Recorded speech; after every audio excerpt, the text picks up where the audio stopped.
Merdeka.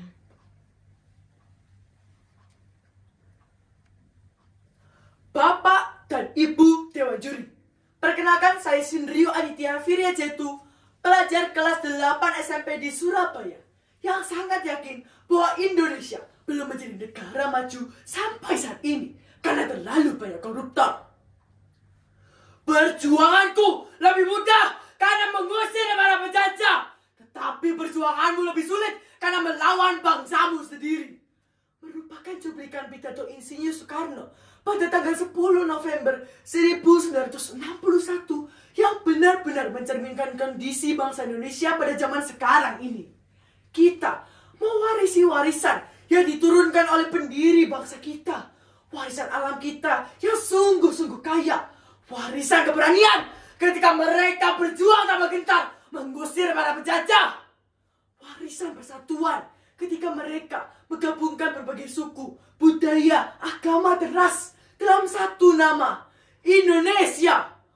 Warisan cita-cita di mana sesungguhnya kemerdekaan itu harus dinikmati oleh setiap anak negeri dari Sabang sampai Merauke, bukan hanya untuk segelintir manusia saja, apalagi hanya untuk memenuhi hasrat keserakahan para koruptor yang sibuk memperkaya dirinya sendiri.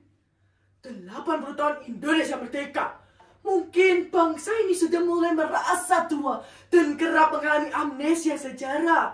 Lupa bahwa kemerdekaan bangsa ini diraih dengan pondasi Pancasila. Lupa bahwa sila kelima Pancasila adalah keadilan sosial bagi seluruh rakyat Indonesia. Indonesia baru, Indonesia maju, dibangun bukan di atas budaya korupsi yang semakin mendarah daging. Betapa tidak, menurut data Komisi Pemberantasan Korupsi, dalam periode 2020-2024, KPK telah menangani sekitar 2.730 perkara korupsi. Dan tantangan terbesar adalah korupsi di tingkat akar rumput yang melibatkan praktik suap, pungutan liar, dan penyalahgunaan wewenang oleh pejabat dan aparat lokal. Ini tidak tercatat, tapi nyata di Republik ini. Sungguh miris. Ki Hajar Dewantara pernah mengatakan, pendidikan adalah daya upaya untuk memajukan pertumbuhannya budi pekerti, pikiran, dan tubuh anak. Inilah pendidikan berbasis karakter. Inilah jawaban agar sikap meta korupsi terkikis dari bumi Indonesia. Pendidikan berbasis karakter ini sudah lama ada di Indonesia. Menurut Peraturan Presiden Nomor 87 Tahun 2017, hanya saja masih menjadi wacana di banyak tempat. We walk the talk, not only talk the talk.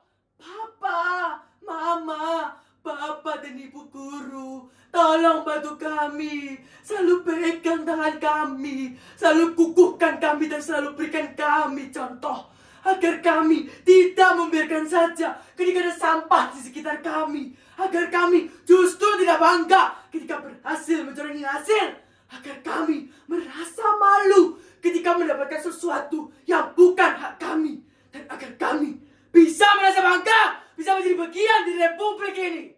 Anak yang bertumbuh tanpa nilai kejujuran, tanpa nilai kedisiplinan, dan tanpa nilai nasionalisme adalah jelas para calon koruptor di masa depan.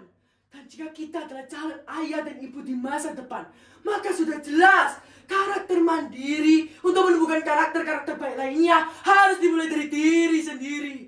Membiasakannya hari demi hari sampai menjadi karakter diri. Dan akhirnya kita bisa mewariskan ini dengan generasi mendatang.